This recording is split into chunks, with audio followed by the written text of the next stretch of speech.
meron po akong kaklase sa high school. Maganda siya, no? Ang daming nanliligaw sa kanya. Pero nung pumili siya sa bandang huli, sabi ko sa kanya, bakit? Bakit siya? Ang daming naliligaw sa'yo, no? Ayaw ko namang sabihin pangit siya, pero pangit po kasi talaga siya eh. Alam niyo, sabi ko sa kanya, love is blind. Ano? Alam niyo, napahiya ako sa sinabi ko. Alam niyo, sabi niya, no, hindi. Sabi niya, mas maliwanag ang mata ng pag-ibig. Sabi ko, sige nga, abet. Sabi, tingnan mo, lahat kayo, wala kayong makitang maganda sa boyfriend ko. Pero ako, may nakikita ako na hindi nyo na makita. Amen? Praise the Lord. Alam nyo, kinilabutan ako nung sabihin niya, bakit? Ganyan si Lord sa atin eh. Kasi kung sa lahat ng mga kahinaan natin, sa lahat ng mga kasalanan natin, mga pagkukulang natin sa Diyos, kung mamahalin tayo ng Diyos base sa kung ano ang ating mga attitude sa buhay, hindi. Pero minamahal niya tayo. Bakit? Dahil may nakikita ang Diyos sa atin na napakaganda. Amen? Amen? Na lahat tayo ay may pag-asa sa buhay. Amen? Na lahat tayo ay mayroong karapatang mahalin ng Diyos. Amen? Naniniwala po ba kayo na mahal kayo ni Lord? Amen. Amen? Amen. Praise the Lord po. So ano pa nga ba ang ibinigay ni God sa tao? Alam nyo, bago bigyan ni Lord si Adan ng asawa, binigyan niya muna ito ng 3 bagay. Sasabihin ko po yan sa inyo. Sabi niya sa Genesis 2, verse 15. The Lord God took the man and put him in the Garden of Eden. Kinuha niya ng Diyos ang tao at inilagay niya sa atin na ang pangalan ay Eden. Alam niyo po ang kahulugan ng Eden? Isa po sa mga kahulugan ng Eden ay presence of God. So anong kauna-unahang ibinigay ni Lord sa tao? Ibinigay ng presence. Si Adan ay ang kanyang salita. Dito, nagsalita si Lord sa tao. Sabi niya, the Lord God commanded, binigay niya ang kanyang utos, you are free to eat from the tree in the garden, but you must not eat from the tree of the knowledge of good and evil. Kapag ibinigay niya ang kanyang kautusan at ang kanyang salita. Bakit ko po ito sinishare sa inyo? Dahil pagkatapos po nito, saka lang lumabas ang babae sa picture. Kasi sabi niya, it is not good for man to be alone. Tatanungin ko po kayo. Bakit? Why is it not good for man to be alone? Ano po? Sino po nagsasabi malungkot siya? Sino po ang hindi nagsasabing malungkot siya? Sino ang hindi sigurado? Alam niyo, popular po na answer ay malungkot siya. Alam niyo po ba kung malungkot siya? The Bible would have said, it is not good for man to be lonely. Ang alone po ba ay lonely? Hindi. Tingnan niyo po, mga pari, mga madre. Iniwanan nila ang posibilidad na makapag-asawa dahil alone doesn't mean lonely. In the presence of God is ecstasy. Amen? In the presence of God is fullness of joy. Bakit po natin ngayon sasabihin malungkot si Adan? So why is it not good for man to be lonely? Isipin po ninyo, kung meron kayong pamangkin na nabubuhay sa presensya ni Lord, maganda ang trabaho, nasusundan niyo ba ako? Ha? Nabubuhay sa mga salita ng Diyos, it is not good for him to be known. Kasi napakahusay ng pamangkin niyo. Bakit? Kasi kung mag-aasawa siya, he's going to be a good father. Amen? He's going to be a good husband. So, why is it not good for him to be alone? Dahil kailangan niyang i-share ang sarili niya. Dahil very good siya. nasusundan niyo po ako. Ito, maganda kasi may mga kabataan dito. Kaya, kung kayo ay mag-aasawa, huwag kayong mag-aasawa dahil malungkot kayo. Mali pong motivation yon. Amen? If you are lonely while you are single, you will never be, if you are not happy when you are single, you'll never be happy when you are married. Amen? If you are miserable, habang ikaw ay binata o dalaga, dadalhin mo yung pagka-miserable mo sa pagiging mag-asawa. Amen? Kasi ang ating layunin sa pag-aasawa ay hindi dapat para tayo ay sumaya, kundi para tayo ay makapag-asaya. Alam niyo na maliit ako, napaka-childish ko ng prayer ko. Nung bata pa ako, ay binata ako. Pag pinakita ako maganda, sabi ko, Lord, gusto ko pong maging asawa si Marie Chris. Sabi siguro, Lord, itong batang ito, hindi alam yung mga pinagsasabi niya. Pero nung bago ko makilala yung aking misis, nag-mature na ako. Sabi ko, Lord, ang ganda naman ng babaeng yun, ang balik pa. Sabi ko, Lord, bigyan mo siya ng isang lalaking magmamahal sa kanya, na pangangalagaan siya, na hindi siya pababayaan. Alam niyo kung sabi ni Lord? Ikaw, Lord.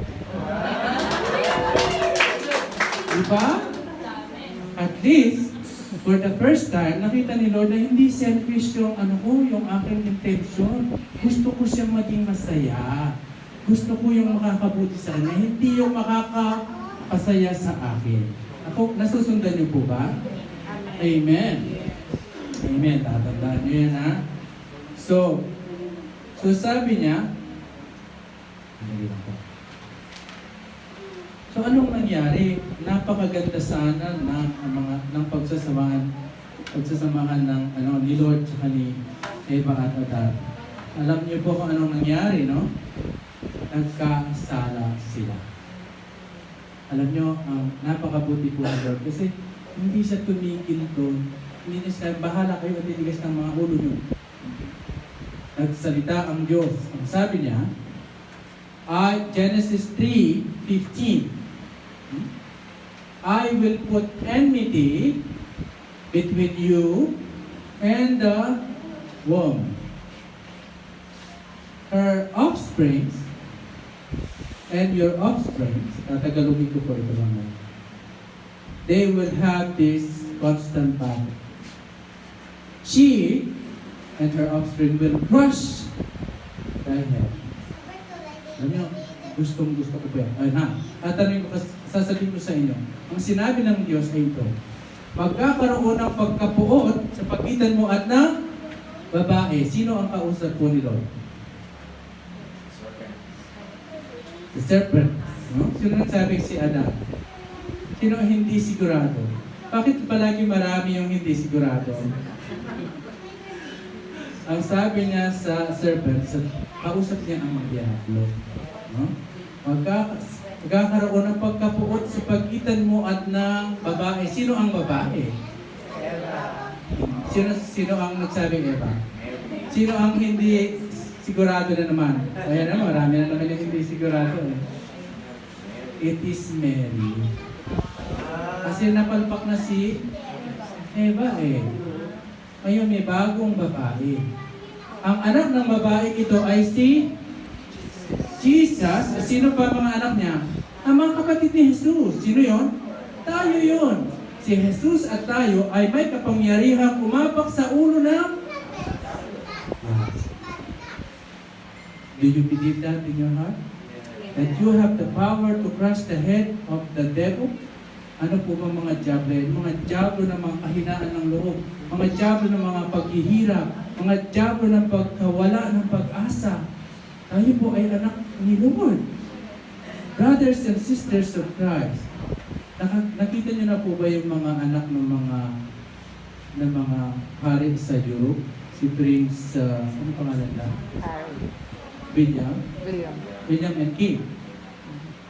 Yung papakita sila sa screen, lagi silang masaya, lagi silang gagawin. Hindi mo makita makaba yung mga mukha nila. Bakit? anak sila ng mga hari. Bakit tayo, anak tayo ni Lord? Ang hahaba ng mga mukha natin. No?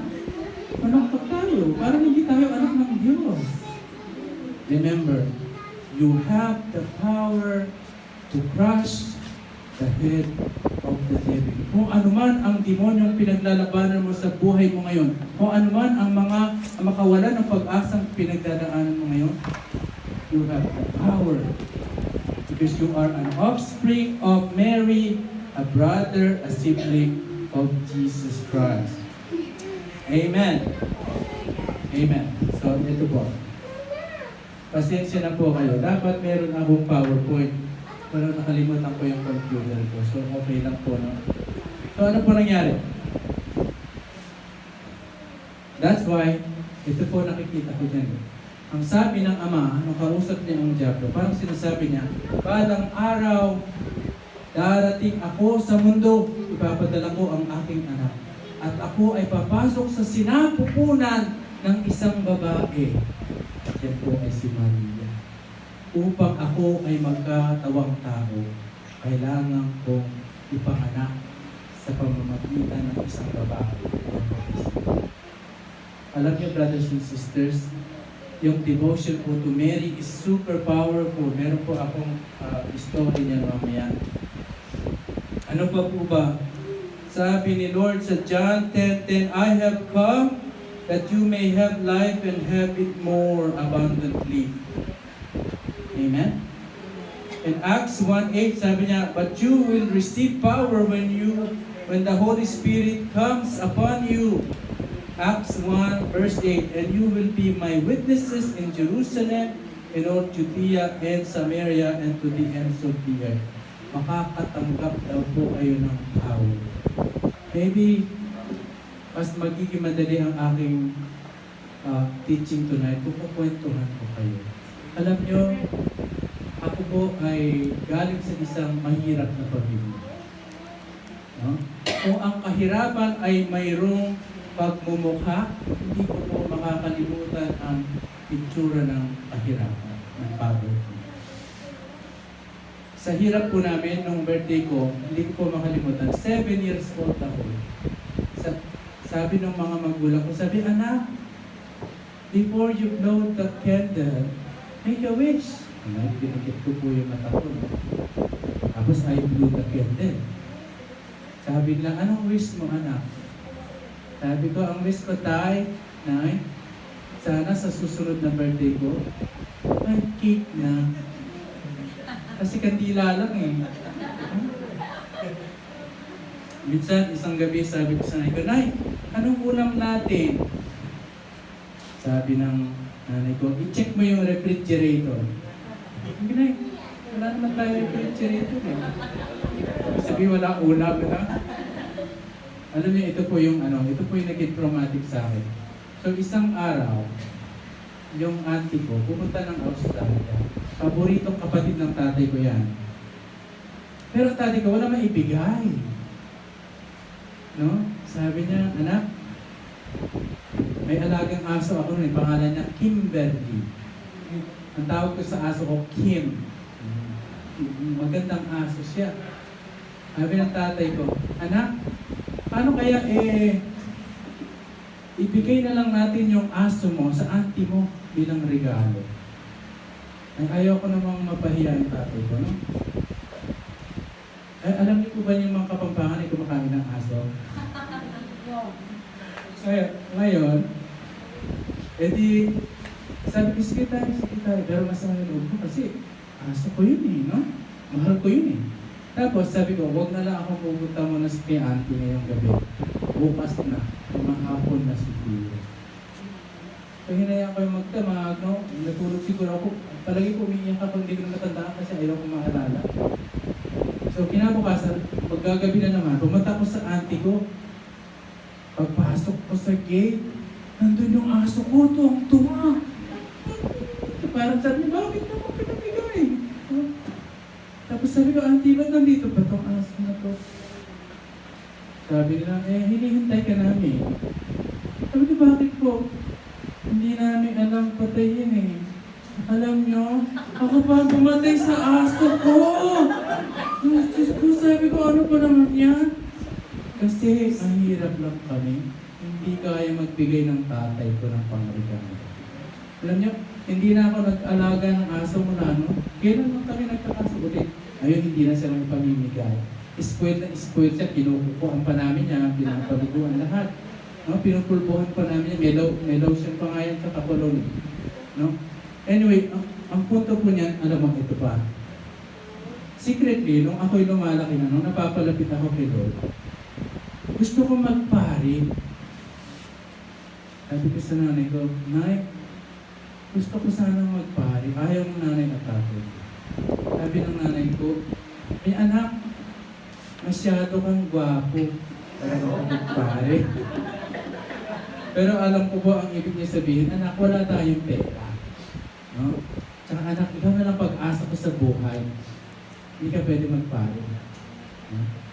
So, nung finally, matanggap ko na hindi na ako magpapari, nagdasal ako kay Mama Mary. Sabi ko, Mama Mary, kung hindi rin lang po ako makakapagpari, pakita mo po sa akin yung posibleng maging kasama ko sa buhay. Alam nyo, isang araw, may nakilala ako. Ang pangalan niya ay Rosario.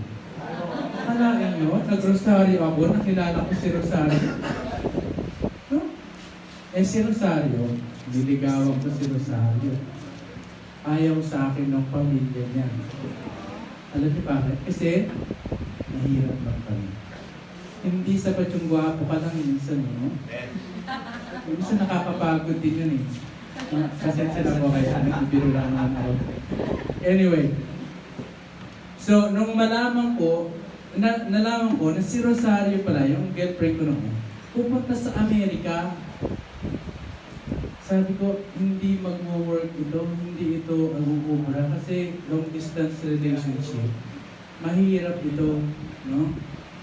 Tapos, na-in love na ako. Tinuloy ko na. Ayoko na mawala si Rosario. O isang araw, dumating itong si Rosario sa akin dumating siya sa meeting namin. Sabi niya, all my bags are packed. I'm ready to go. Sabi niya, already, I'm so lonesome I could die. O sabi niya, so kiss me and smile for me. Tell me that you'll wait for me. Hold me like you'll never let me go. Atahin ko na lang po kaya. Pero sabi ko po sa kanya, alam mo, sabi ko, no, hindi ako maghihintay sa'yo. Pupuntahan kita sa Amerika. So, dito na yan. Dito nyo makikita yung kamay ni Lord kung paano siya gumalaw. So alam nyo, pag uwi ko sa bahay, sabi ng tatay ko, umalis na ba yung girlfriend mo? Sabi ko, opo, tay. Ang sabi ko sa tatay ko, tay, pupunta ako sa Amerika. Sabi ng tatay ko, maganda yan, anak. Kaya lang sabi ng tatay ko, paano mo ka? Alam niyo, sabi ko sa tatay ko, tay, kung paano si Lord ang nakakaalam. Amen. Amen? Sabi ko, ang gagawin ko, gigising ako sa bawat araw at magsisikap ako, yan ang aking nasa isip ko. Pupunta ako sa Amerika. Alam niyo kung anong ginawa ko?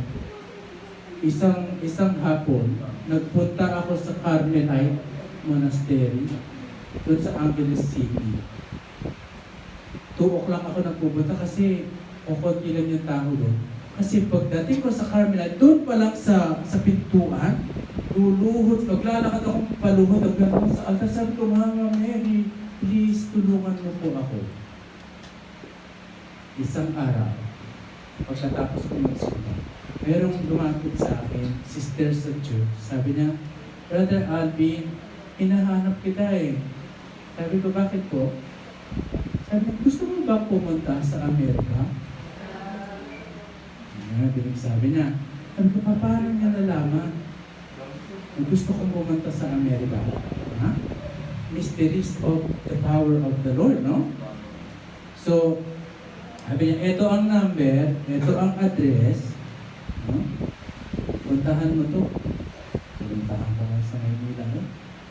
So itong kumpanya na to, nagpapadala ng mga artista sa US para mag-concert. Yung panahon rin si Pilita Corrales, si Pax Fernandez, mga ganun, no?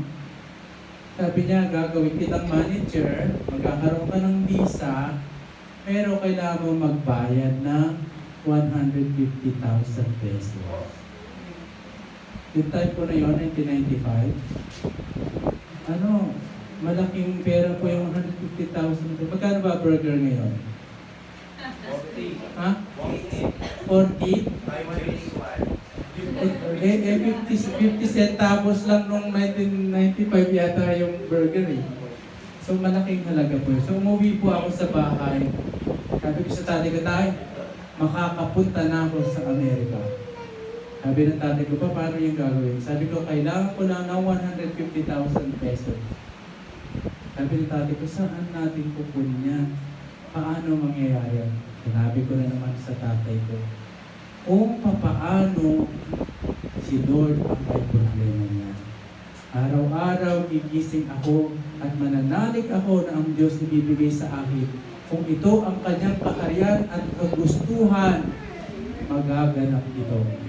Amen? Amen. Kasi kung hindi naman makakabuti sa akin, hindi bibigay ni Lord eh. Amen?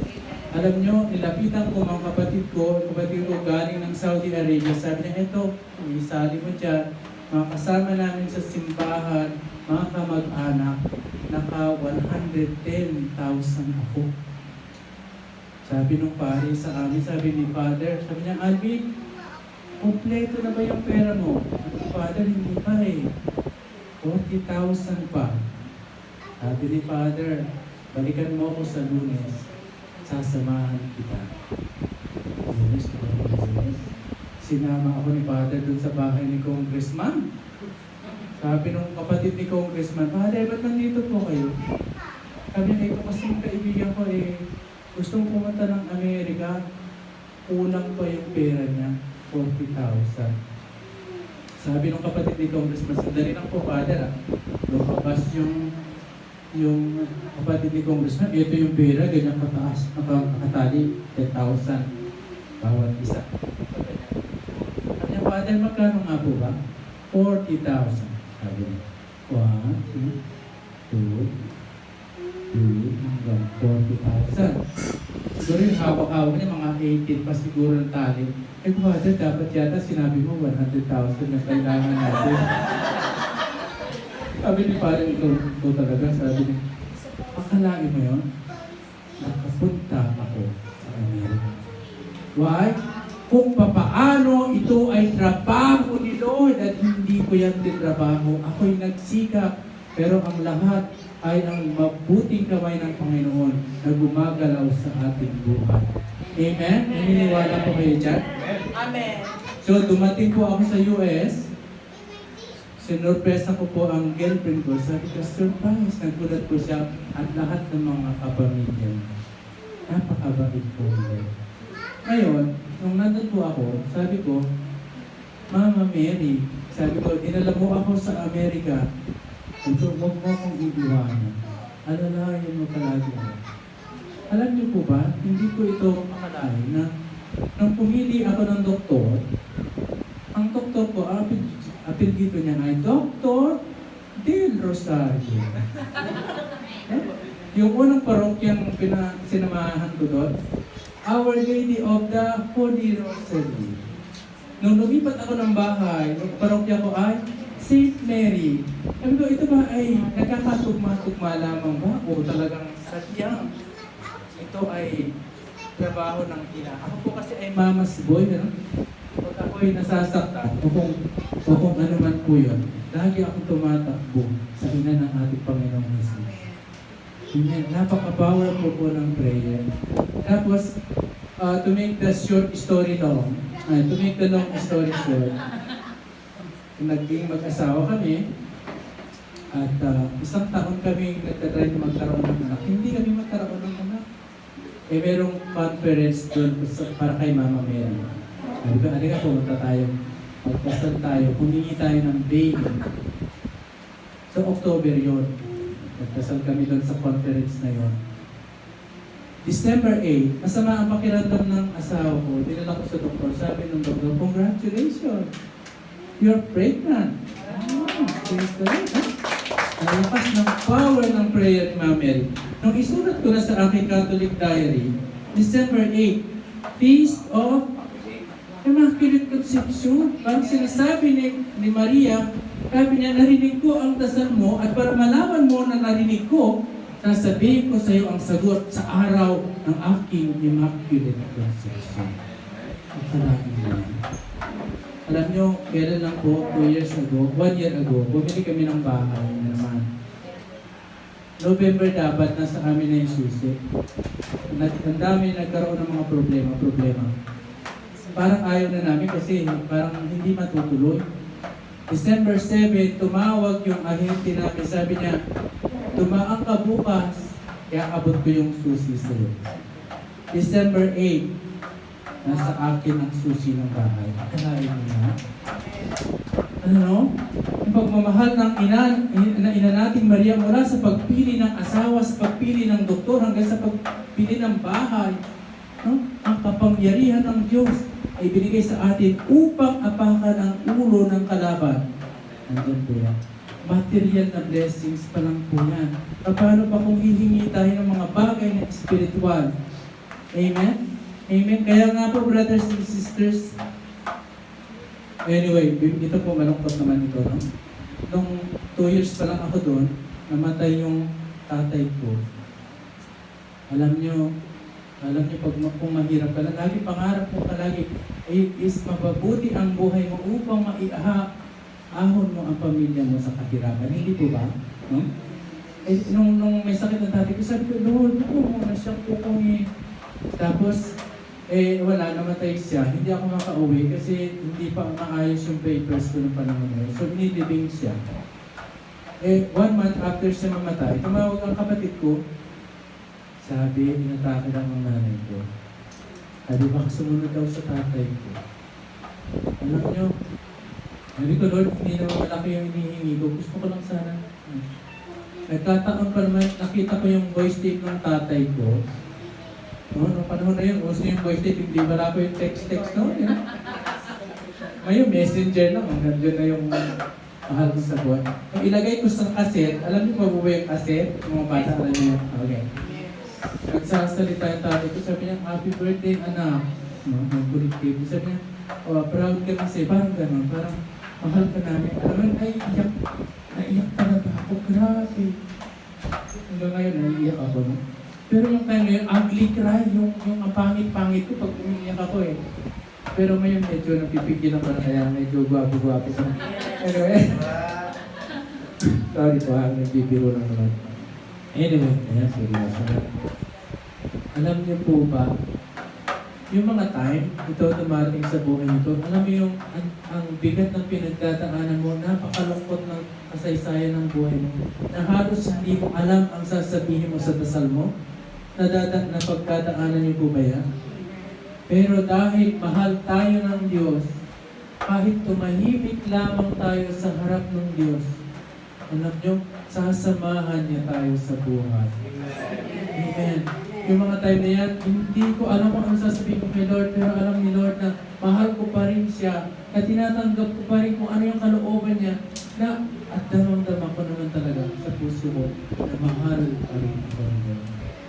Amen? Kaya po, tatapusin ko po ang aking speech ngayong gabi, ang aking pagtuturo sa verse ng Annunciation. Nung si Maria magpakita sa kanya si Gabriel, ang sabi niya, ikaw ay magkakaroon ng anak, no? Alam niyo, ang sabi ni Maria, papaano mangyayari to? I do not know a man. Kumbaga si Maria, sa una, nag-alala siya kung papaano, the how.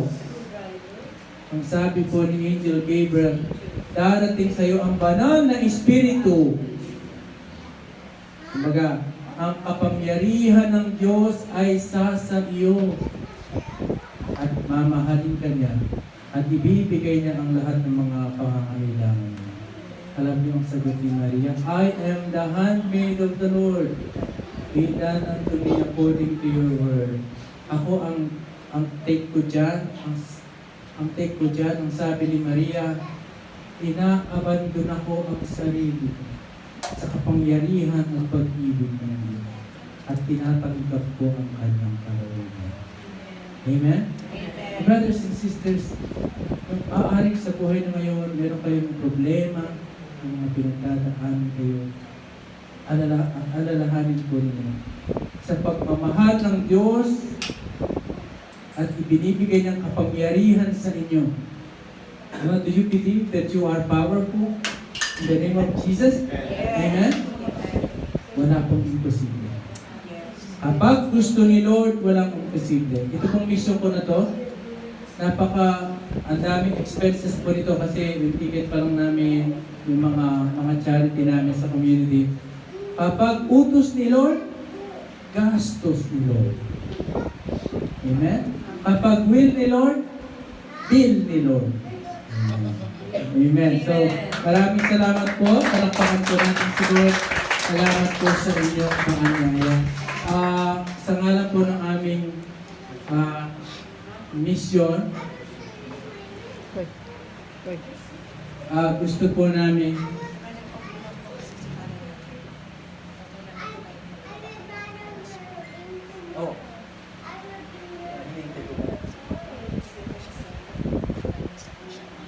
I see.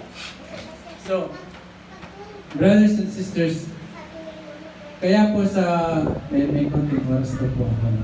So, may big question, may tanong po ba kayo? Mga kabataan, ano ba mga katanungan niyo sa buhay? Bago ko ituloy ang aking share. Meron ba kayo mga pag-aalinlangan ang pinagdadaanan?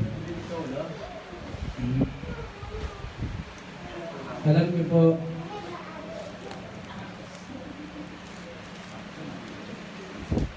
brothers and sisters, yung tatlong ibinigay ni Lord kay Adan, the presence of the Lord. Remember, nilagay niya sa Garden of Eden. Why is it important to have the presence of the Lord in our life? Alam niyo kung bakit? Especially po doon sa mga mag-aasawa. Sabi po not St. Thomas of Aquino. Sino ba nagsabi? Our hearts are restless until they rest in thee. Say the gospel. Ang galing ni brother. Kayo na kaya dito, brother. Hindi rin lang kaya. Our hearts are restless until they rest in thee. Ang mga puso natin ay palaging merong longing. No? Sometimes, hindi nare-realize ng tao na ang hinahanap niya ay ang Diyos. So, yung void sa puso na yan, ay pinupunan natin ng mga bagay. Susunod. 5, 1, 2. Nangangapakan ko yata yung kuryente. So, yung mga bagay po na yan ay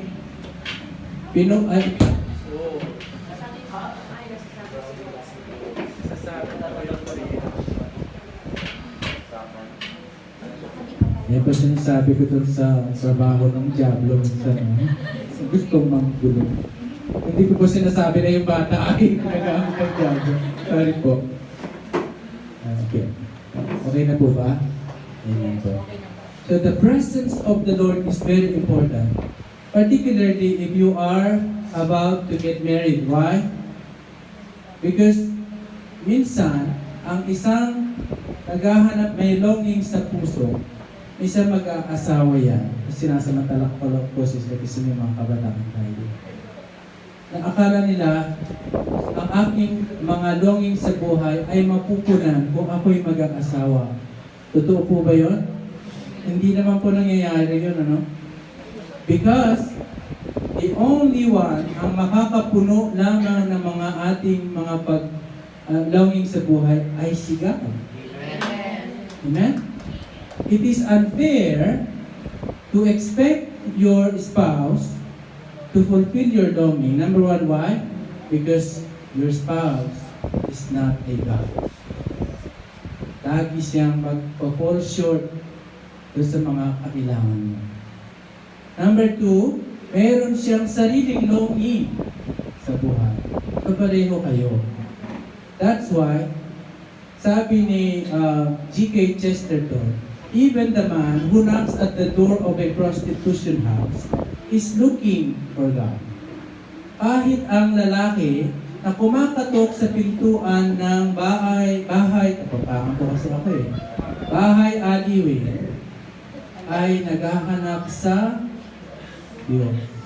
Kumbaga, ang sinasabi niya, akala mo mapupunan ang mga paghahangad mo sa puso, longing mo sa puso, dahil dun sa gagawin mo, ang totoo, ang Diyos ang hinahanap.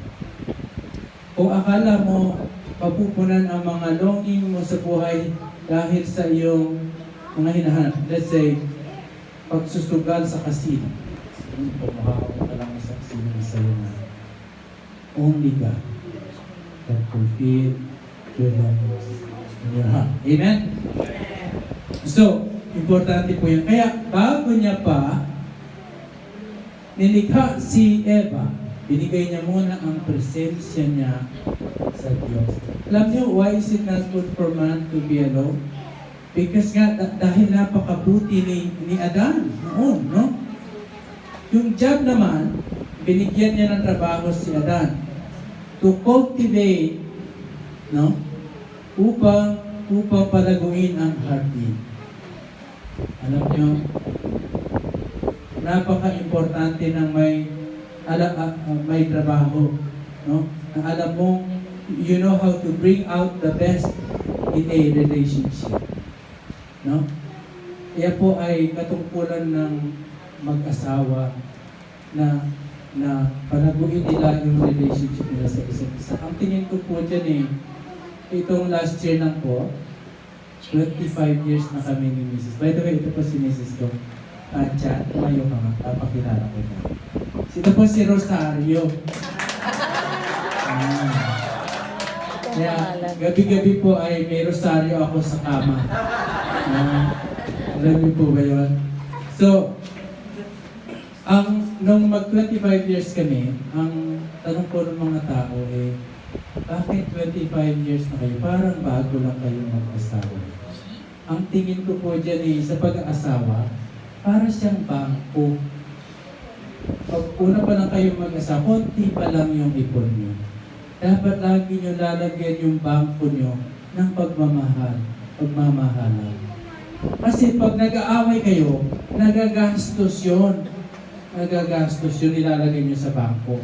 Kung kukunti lang, pag kukunti lang yung nasa bangko nyo, mababankrupt kayo pa. Pero kung marami ang laman ng bangko nyo, maraming pagmamahalan ang nandun, kahit mag-away kayo, hindi siya mahuhugot. Alam niyo ang misis ko, ewan ko lang tanongin niyo sa mamaya. Alam ko na kahit sigawan ko siya, alam niya mahal na mahal ko pa rin siya. Amen? Amen? So you have to know how to bring the best out of each other, no? Ano ba yung pwede natin gawin? Believe, maniwala tayo sa ating mga anak. Yung aking anak, nung lumipat siya from Catholic school to public school sa Amerika, nahirapan siya. Kasi sa Catholic school, halos hindi sila maggalaw. Sinusundo sila, pinapakain sila. Ito sa public school, bahala ka dyan. No? Parang dinervous siya. Sabi ko, anak ka diba? Sabi ko, kaya mo yan. Sabi ko, kasi naniniwala ako sa iyo. I believe in you. Look, you're very smart. No? You're very good. You're handsome. Sabi ko, you're like your dad. No? No? Parang lang yung tatay mo. Alam niyo yung anak ko? Oh, naniwala siya. Kasi bakit? Dahil ang tatay niya mismo naniniwala sa kanya. Amen? Ano pa po ba? Affirmation. Affirmation, ang ibig sabihin niya, yung makita ang maganda sa tao. No? Kaya lang, karamihan sa magulang, pag dumating na yung report card, kahit ang dami ng A, hinahanap yung C.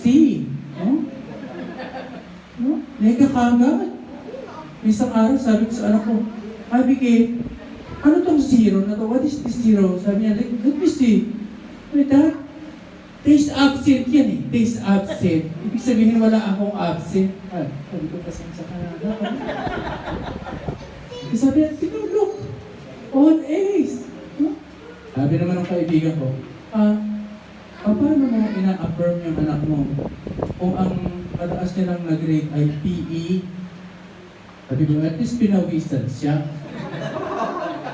Ang hirap kaya no? Yung anak, sabi ko, anak, alam ko at least nagpapahirap ka, no? Tumulo yung pawis mo dito eh, sa PE. Takbo ka ng takbo eh. No? Affirmation, ang sinasabi ko po ba, huwag natin pansinin yung mga mali. Hindi. Bring out yung magaganda. I-bring out mo kung ano yung meron yung maganda yung anak mo, yung asawa mo, ganun din. Affirmation. Alam niyo po, yung mga misis, o baba, ikot ang ikot sa salamin. Pag kami magsisimba, alas 12, alas 10 pa lang, nandiyan na yung misis ko sa salamin. Alam niyo bakit? Kasi gusto niya maging maganda siya. Amen. That's it. Ako na asawa niya, pag wala ako sinabi, na-miss ko yung opportunity na sa pinaghihirapan niya. Kaya lagi ko sinasabi, "Honey, ang ganda mo." No? Affirmation.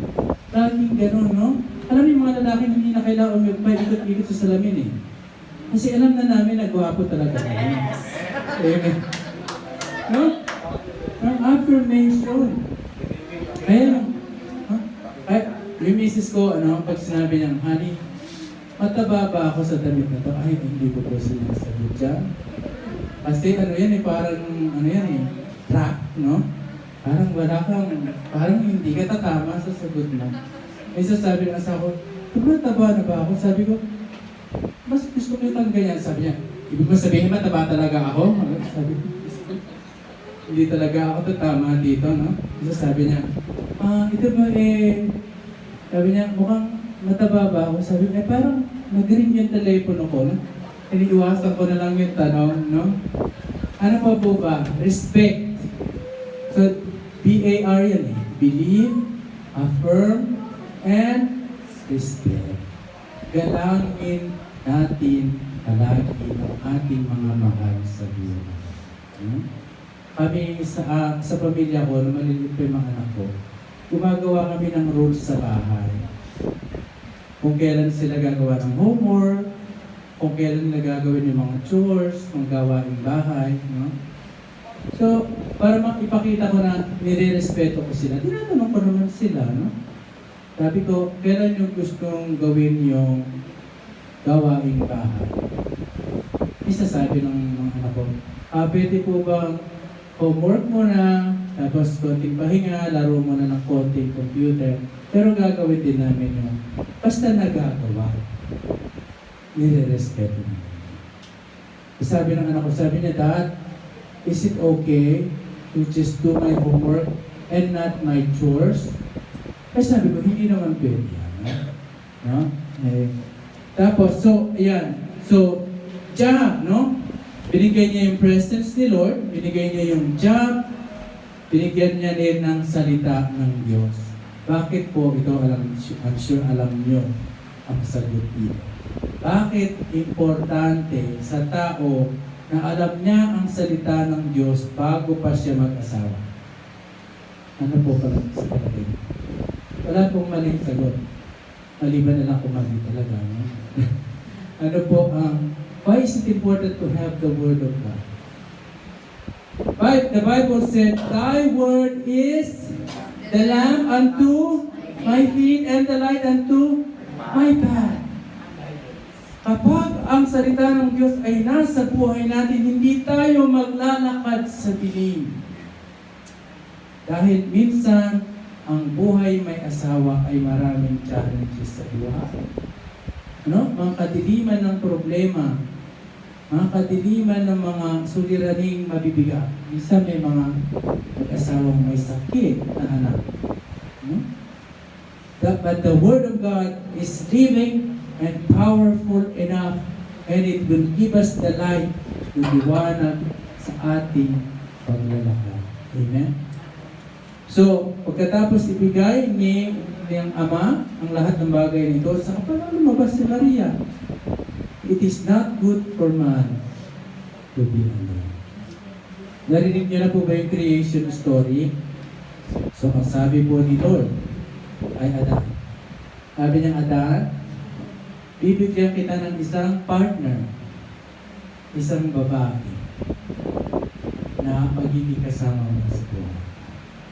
Sabi niya, itong babaeng ito, magiging mabait sa'yo, pag lilingkuran ka, hindi ka aawayin kahit minsan. No? At hindi siya magnanag. Sabi po ni Adan, Lord, ano po ba ang kailangan kong gawin upang makamtan ko ito? Sabi ni Lord, kailangan ko ang kalahati ng iyong utak, kalahati ng iyong puso, at kalahati ng iyong baga, kalahati ng iyong bato. You realize, I'm just making this up, ano? So sabi po ni Adan, ano ba ang makukuha ko sa tatya? And the rest is history. Kaya yung babae, ayun, nagnanag. No? Biro lang po. Anyway, ang sabi po ni Adan, sabi niya, Lord, bakit ang ganda-ganda? Sabi ni Lord, upang palagi mo siyang hangaan. Sabi niya, Lord, bakit napakatamis ng boses niya? Upang palagi kang makinig sa kanya. Sabi niya, bakit napaka-delicate ng balat niya? Kaya upang pangalagaan mo siya. Sabi po ni Adan, Lord, bakit hindi siya masyadong matalino? Ano sabi ni Lord? Upang mahalin ka niya. Kasi kung matalino yung babae, hindi niya mamahalin si Adan. Parang hindi niya nakukuha yung mga jokes ko. Parang ako lang tumatawa. Anyway, brothers and sisters, nandiyan na po ba si Father? So there are three things that we have to remember before we would find a spouse. And then dumating si Eva. Dahil si Eva ay nakapattern sa galing ni Adan, no? At napansin po ninyo, ang babae ay napakahusay. Kapag ang babae ay binigyan mo ng isang salita, bibigyan ka niya ng pangungusap. No? Parang pinaparami niya. Binigyan mo ng pangungusap, may libro ka na. Pero ito po maganda, no? Kapag ang babae ay binigyan mo ng grocery, bibigyan ka niya ng hapunan at kape. Kapag ang babae ay binigyan mo ng bahay, bibigyan ka niya ng tahanan. Ang ganda po ng creativity ng woman. Kapag ang babae ay binigyan mo ng mga anak, bibigyan ka niya ng pamilya. A family. There's a difference. No? Kaya po ako no? Binigay ko yung sweldo ko sa misis ko. Alam niyo kung ano yung binigay niya sa akin? Allowance. Ito, allowance. No? But anyway, brothers and sisters, the creativity in partnership, no? There is power in partnership.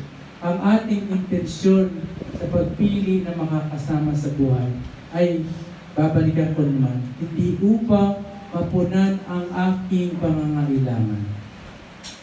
Sa pagpili na makakasama sa buhay, ang aking layunin palagi ay kung paano ko maibigay ang meron ako sa aking kasama sa buhay. Amen? Amen. So, brothers and sisters, we are all children of God, and as it is, we are very powerful. Tayo po ay napakalakas at makapangyarihan. At tayo ay mga anak ng Diyos. Because when we were baptized, binigyan tayo ni Lord three things happened when we were baptized. Wala pa po ba si Father? Wala pa. So, when we were baptized, three things happened. Ito po sa Ebanghelyo, ito po ang nangyari. The heavens opened. Matatandaan niya? When Jesus was baptized by John the Baptist, the heavens opened, the Spirit came down, and God the Father spoke, saying, "This is my beloved Son, with whom I am well pleased." Ano po ibig sabihin niya? Nung tayo ay mabinyagan, tayo po, the heavens opened, tayo po ay naging tagapagmana ng kaharian ng Diyos. Amen? Bumaba ang banal na Espiritu at tayo ay naging templo ng banal na Espiritu. And when God said, "This is my beloved Son, with whom I am well pleased," tayo ay naging mga anak ng Diyos. This is power for me. Kaya ito po ang aking laging inspirasyon sa buhay. Na kapag ako ay nagdadasal, hindi po ako nagdadasal na maliit, palaging malaki. Alam niyo po, mula sa isang mahirap na pamumuhay, kaming dalawang mag-asawa. Itong lamang po mga 3 taon na nakalipas, yung mga natulungan namin mga kapilya sa Makabebe, Pampanga. Yung mga dating binabaha, pinatambakan namin, pinasementohan, pinatiles, hindi na sila bumabaha. Yung mga charity namin sa buhay, mga mag-asawa, napakarami namin natutulungan mga mahihirap, mga pinapakain walang mga pagkain. Yung dating mahirap noon, pinagpala na po ngayon. Hindi ko po, nagpakan po natin sila. Yung dating yung aso ay pinangririgalo noon, brothers and sisters, pinagpala na po ngayon. Hindi po kami mayaman. But because we have faith in God, we are blessed. We are super pinagpala. Kaya sa gabi po ito, ililid ko po kayo in prayer if that's okay. No? Gusto ko po samantalahin ninyo kapag kayo ay hihingi kay Lord. Hindi dahil hindi nyo nakikita, dahil limitado kayo, hindi ibig sabihin si Lord ay limitado. Wala siyang limit. Kung kalooban ni Lord at ito'y makabubuti sa iyo, ibibigay na ng Diyos. Amen? Kaya maniwala po kayo. So, sa ngalan ng Ama, ng Anak, ng Espiritu Santo. Amen. Panginoon, nagpapasalamat po kami sa oras na ito. Sa oras na ibinigay mo sa amin at alam namin na kapag ang iyong salita ay nagpapahayag, ang kapangyarihan mo'y dumadaloy. Healing flows through us when your word is spoken. That when your word is spoken, miracles happen. Because during your time, O Lord, you have made the blind see, the lame walk, and you have multiplied the loaves of bread into thousands. Kayo po, Panginoon, ang Diyos ng nakaraan, ang Diyos noon, ngayon, at magpakailanman, at kayo pa rin po, Panginoon, ang Diyos na kapangyarihan sa lahat. At sa mga sandaling ito, dahil ipinangako mo sa amin, whenever 2 or 3 are gathered in your name, I am in their midst. At sinabi mo, Panginoon, na kung if there are 2 people who would agree and ask, it shall be given unto them. Amen. Sa kaorasan pong ito, mga kapatid, tayo po ay nagtitipon sa ngalan ng Panginoon at tayo po ay nag-a-agree na siya ay makapangyarihan at tayo po ay nag-a-agree na meron siyang kakayahang magpagaling ng ating mga sakit, na tayo ay nag-a-agree na daloy ang kanyang himala, na kahit ito'y imposible, ito'y mangyayari. Sapagkat sinabi niya sa atin kung tayo'y mananampalataya kasing laki ng butil ng trigo, sabihin natin sa bundok na ito na lumipat, we can tell the mountain to move and it will be moved. So brothers and sisters, at this moment, just believe in your heart na mahal ka ni Lord nakahanda siyang yakapin ka, na nakahanda siyang samahan ka sa iyong mga paghihirap sa buhay. Na ang ating Diyos ay hindi lamang Diyos na nagbibigay ng ating mga pangangailangan. Ito, siya ay isang Diyos na dumaramay sa ating mga sakit. At inaalay natin, brothers and sisters, ang ating mga puso sa Kanya sa gabing ito. Lord God, in your name, O Lord God, we offer you our heart. Tingnan mo, Panginoon, ang aming mga puso. Tingnan mo, Panginoon, ang aming mga kalungkutan. Sa mga gabing hindi kami makatulog, sa mga gabing kami natatakot, sa mga gabing kailangan namin ng yakap ng isang nagmamahal, sa mga sandaling kami ay hindi alam kung saan tatakbo, Panginoon. Sa oras na ito, Panginoon, sa iyo lang kami lumalapit. Dahil ikaw ang makapangyarihan sa lahat. Ikaw, Panginoon, ang nagmamahal sa amin. Brothers and sisters, I want you to know that in this room is the Holy Spirit and the power of God. And I want you to receive the healing power of Jesus. Amen. In the name of Jesus, receive the abundance that He promised us. Amen. In the name of Jesus, brothers and sisters, ihip lahat ng dapat pagalingin, lahat ng dapat buuin sa sandaling ito, brothers and sisters, i-alay natin sa Panginoon. At sa pangalan ni Jesus, tanggapin mo ang kabutihan, kapangyarihan, at ang pagmamahal ng Diyos. In the name of Jesus, through the intercessions of all the saints and the prayers of our Blessed Mother, we ask, in Jesus' holy name we pray. Amen. Glory be to the Father, to the Son, to the Holy Spirit, as it was in the beginning, is now, and ever shall be, world without end. Amen. Praise the Lord. Hallelujah. Palakpakan ko natin si God. Bago ko po ibigay kay Sister ang mikropono, sa ngalan po ng aming ministry at kami po mag-asawa, gusto po namin magkaloob sa mga proyekto ninyo sa mga darating ng araw ng konting tulong at sana po ay kahit pa paano makatulong sa inyo. 5,000 pesos lang naman po. So, Sister,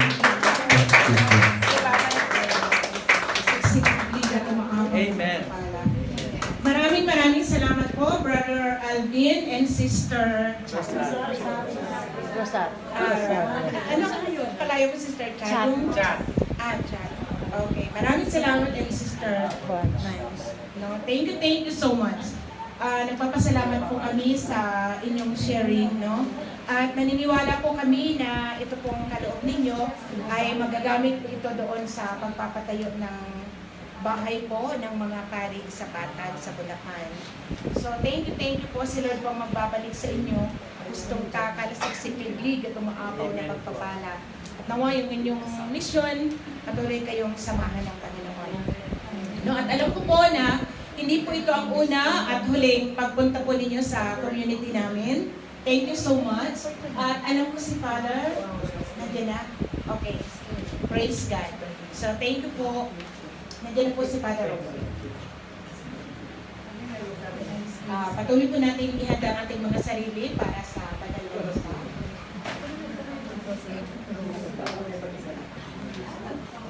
Ako din nakaano na naman po.